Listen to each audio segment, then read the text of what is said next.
chaîne Isaya. Aujourd'hui, le thème de la vidéo, c'est l'anxiété et le stress. Peut-être que nombreux d'entre vous sont confrontés à des situations stressantes dans la vie de tous les jours.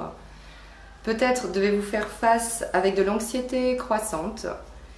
Aujourd'hui, nous abordons le problème du stress et je vous invite à aller consulter la vidéo que j'ai mise en lien pour apprendre à mieux gérer son stress. C'est une séance de yoga uniquement dédiée au calme et à la paix intérieure pour vous aider à retrouver plus de sérénité dans votre quotidien.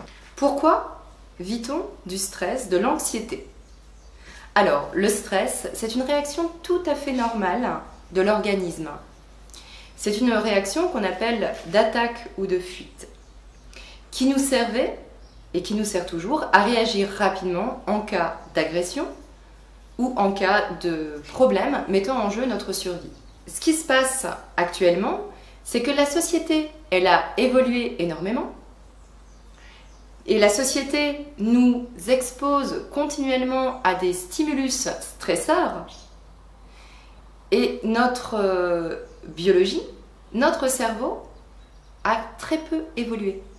Ce qui fait que nous réagissons encore aux stimulus stresseurs comme on le faisait il y a des milliers d'années.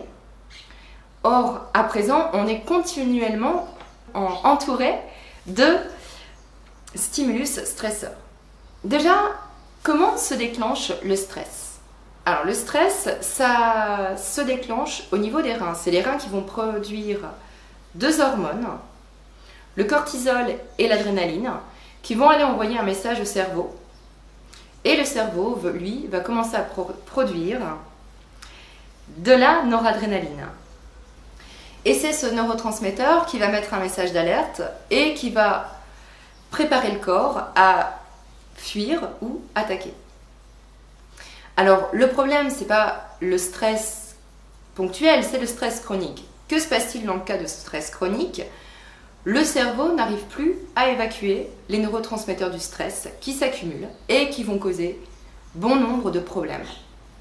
Insomnie, fatigue, irritabilité, agressivité, arythmie, problèmes respiratoires, perte ou prise de poids, problèmes de maladies chroniques et bien d'autres soucis de santé.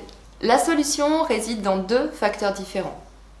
Il y a deux moyens biologiques de contrer la noradrénaline et l'adrénaline. C'est dans un premier temps la respiration lente et profonde et dans un deuxième temps la relaxation musculaire. Comment agissent-ils? Alors, la respiration abdominale a un effet calmant parce qu'en fait, elle va permettre de produire de la sérotonine. La sérotonine, c'est un neurotransmetteur qui va agir sur le cerveau et qui contre les effets de l'adrénaline, qui va annihiler les effets de l'adrénaline et qui va apporter une sensation de bien-être, d'apaisement, de sérénité. Le deuxième, la relaxation musculaire, va quant à elle permettre de détendre le système nerveux, envoyer un message de calme au système nerveux parce qu'elle va contrer la production de cortisol et diminuer la production de cortisol. La cortisol qui est une hormone qui va générer du stress.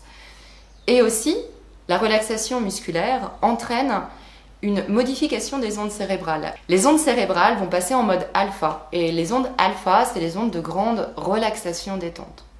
Donc, au niveau biologique, ce sont les deux meilleures façons de contrer les effets du stress et de se libérer du stress chronique. Je vous invite d'ailleurs à consulter en lien les différentes vidéos que j'ai mises de relaxation, de méditation avec des visualisations, avec des souffles qui vont vous aider grandement au quotidien. Je vous conseille de les pratiquer tous les jours.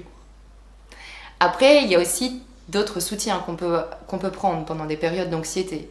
Nombreuses plantes, comme la valériane, aussi comme la lavande en infusion ou même en huile essentielle, le mimulus en fleur de bac, des pierres aussi comme l'hématite pour donner du courage, de la force, pour calmer, équilibrer.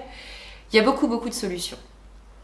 Il y a aussi deux techniques respiratoires que je vous avais partagées sur une ancienne vidéo. Alors, la première technique respiratoire, ça va être de la respiration consciente. Alors, en quoi ça consiste cette respiration consciente? Ça consiste à ce que vous mettiez vos deux mains sur le cœur et à ce que vous inspiriez et expiriez profondément dans votre cœur, avec la conscience de votre respiration dans le centre-cœur. Et vous prenez une profonde inspire, vous expirez et vous inspirez jusqu'à ce que l'émotion, le stress, l'anxiété diminuent. Et vous pouvez en même temps répéter une intention positive. Je suis de plus en plus calme. De jour en jour, je développe un grand calme intérieur, une grande sérénité et une grande détente. Je suis de plus en plus détendu, apaisé, calme et serein. Le calme, la paix et la sérénité font partie de ma vie pour toujours. Bon, j'avoue que cette respiration, si vous avez votre patron en face ou des collègues, des amis, elle n'est pas tout le temps évidente à mettre en place. C'est pour ça qu'il y a une deuxième respiration qu'on appelle la respiration neutralisante, qui aide à neutraliser les émotions. C'est une respiration basée sur le chiffre 5. D'abord, on commence avec une inspire en 5 temps et une expire. Et on fait ça 5 fois. Donc l'inspire en 5 temps, ça donne ça. Et l'expire. Profonde. Une fois qu'on a fait ce premier cycle, on a 5 inspires et 5 expires. Et on inspire en comptant jusqu'à 5. On expire en comptant jusqu'à 5. 1, 2, 3, 4, 5. Expirez. 1, 2, 3, 4, 5. Et une fois que vous avez fini ce cycle, ça c'est un cycle de respiration, vous commencez un deuxième cycle. Alors je souhaite de tout cœur que vous réussissiez à vous libérer du stress et que vous puissiez profiter de chacun des instants du quotidien. Merci. Alors, si cette vidéo elle vous a été utile, je vous invite à liker, à vous abonner, à la partager.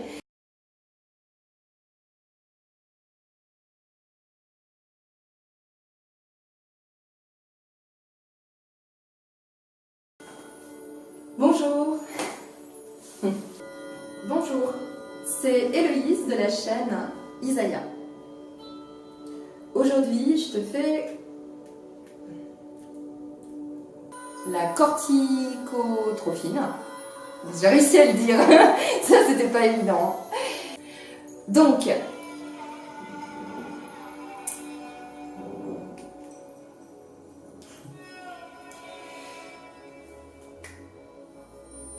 ah le blanc.